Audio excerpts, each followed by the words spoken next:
David, first things first, what's the sort of situation with regard to your strikers and the operations that they have? How far on are they and what's the recovery time like? Well, Yakubu had his operation and by all accounts everything went well, and he's back home now, recovering, but the information we've got at the moment will be a 9-month layoff he'll have with injury.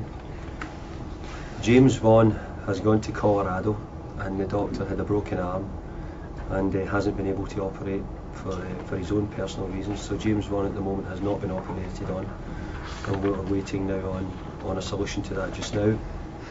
So it's disappointing from his point of view, but he wanted to go and get done by Dr. Stedman in Colorado, and he's had a skiing accident and his arm's broken, and I think he's had a few problems with it, so that's we knew about it, but when he's got out there the doctor's not been well to do so.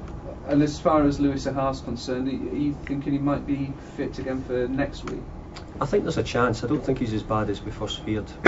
He got scanned and it was a grade 1 injury, so it looks as if it may be not as bad, but with hamstrings you're always careful about coming back too early in case you re-damage it, but I don't think it's a serious injury and hopefully it won't keep him out too long.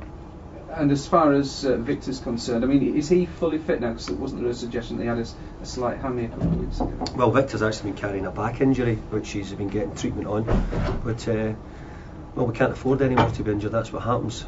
People are going to have to play, and if they're injured, they might have to play. That's the situation. So, but Victor seems okay at this moment in time. Sunday's match, a lot of people would say it's two teams sort of potentially vying for that fourth Champions League spot. Would you go along with that? Well, I think Aston Villa have probably spent in a different way from Everton have to get himself in that position. But we were the side that was pushing close last year for it, and Aston Villa look as if at this present time they're the side who are pushing hard for it this year. They're a good side, they've got exciting young players, and they'll be feeling quite good about themselves and what they've got for the future. Sure, you've not beaten Villa for the last 2 seasons. Is that a concern of yours?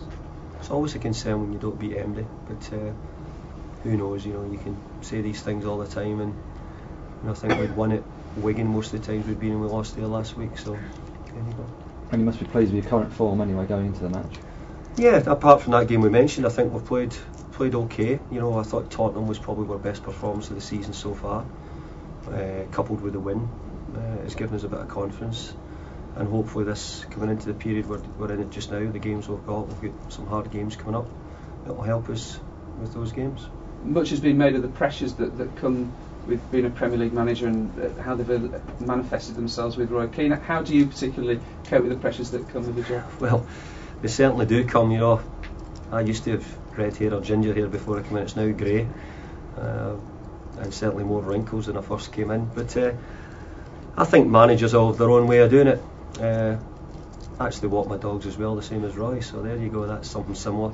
But I think you have your own ways of handling it, but there's no doubt that coming into this position in the Premier League, where it's watched throughout the world, scrutinised, and every word we say is listened to.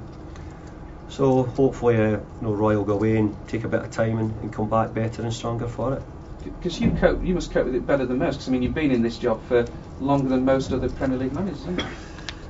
No, maybe I'm a bit luckier. Maybe I'm really fortunate to have worked for good people, both at Preston and at Everton. And it's good. And I get there's lots of support out there. The LMA are terrific for the managers. If they need help at any time, they're always available to help them in lots of ways. So hopefully Roy will, as I said, take a little bit of time out and come back better for it.